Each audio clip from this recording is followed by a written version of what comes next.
Pour nous, cet homme-là, qui devait être traduit en justice, en présence naturellement des parties civiles, des victimes, on a appris qu'il avait été jugé en catimini, au terme d'une après-midi d'audience, puis condamné à 20 ans. La colère de l'avocat de la famille Guessoum après la condamnation à 20 ans de réclusion en Algérie de Redouane Koutir. Pour rappel, il avait assassiné Fouad Guessoum d'une balle dans le cœur pour une banale affaire de cigarettes en 2009 à Villeurbanne. Aujourd'hui, la famille de la victime veut un nouveau procès pour pouvoir assister à l'audience. On dit que ce procès ne vaut rien. On dit que ce procès doit se refaire. C'est pour ça qu'on a fait un pourvoi en cassation en Algérie, en présence des victimes, avec un dossier construit, celui de la France, parce qu'il y a des témoignages, il y a des expertises ADN, il y a des expertises balistiques qui montrent que c'est Redouane Koutir. Et on veut qu'il y ait une confrontation entre les victimes qui crient à la justice et le responsable. L'armée de l'air recrute, plus de 2000 postes sont à pourvoir au niveau national. Tout proche de Lyon, sur la base aérienne de Montverdun, l'armée a besoin de 20 personnes. D'ici la fin de l'année, il faut qu'on ait recruté donc 12 militaires du rang pompiers, 4 maîtres chiens militaires du rang aussi, et également 4 équipiers fusiliers commando. Des métiers bien spécifiques donc qui nécessitent après recrutement une formation de quelques mois, assurée par l'armée de l'air. Yannick est entré sur la base aérienne de Montverdun il y a 1 an et demi. Donc on a d'abord une formation militaire de 2 mois à Saintes. Donc là, c'est vraiment du militaire pur et dur. Et après, on a une formation de spécialisation à Cazaux. Donc là, c'est vraiment la spécialisation pompier de l'air.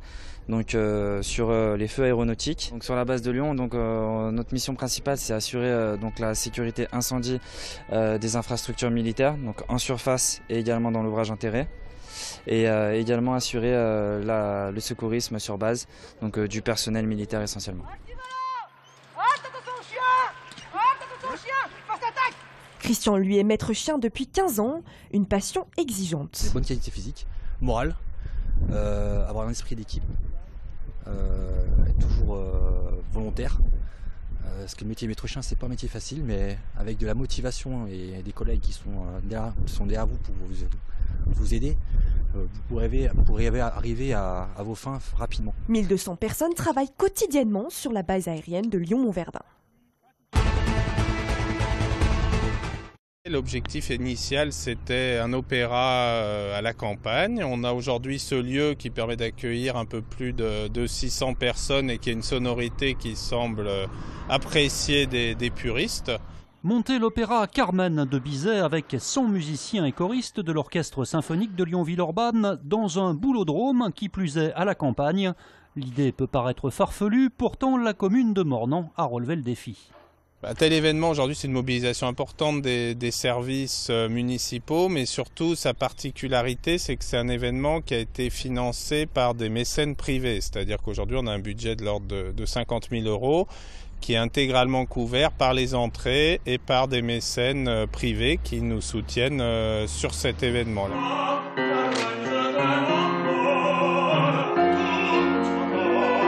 Les artistes, eux, sont en pleine répétition.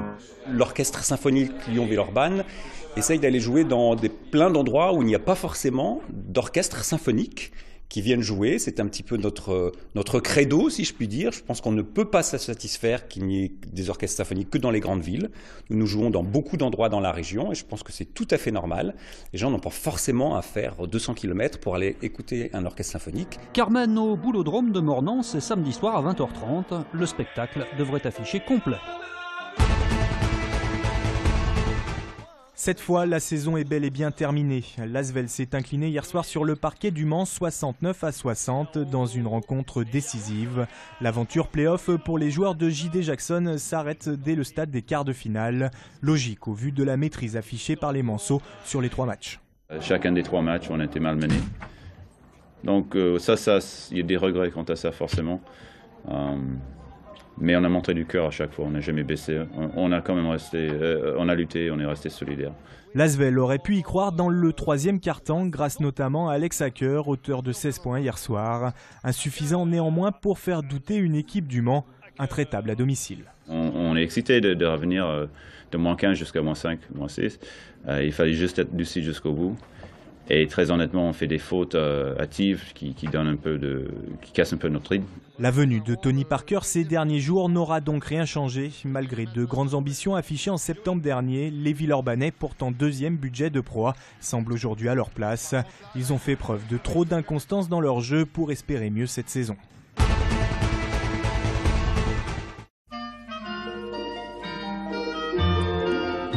C'est un jardin extraordinaire.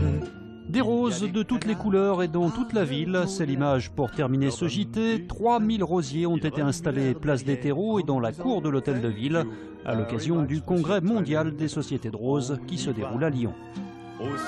Papa, c'est un jardin extraordinaire. Il y a des oiseaux qui tiennent un buffet. Ils vendent du grain, de petits morceaux de gruyère. Comme clients, ils ont Monsieur le maire et le sous-préfet.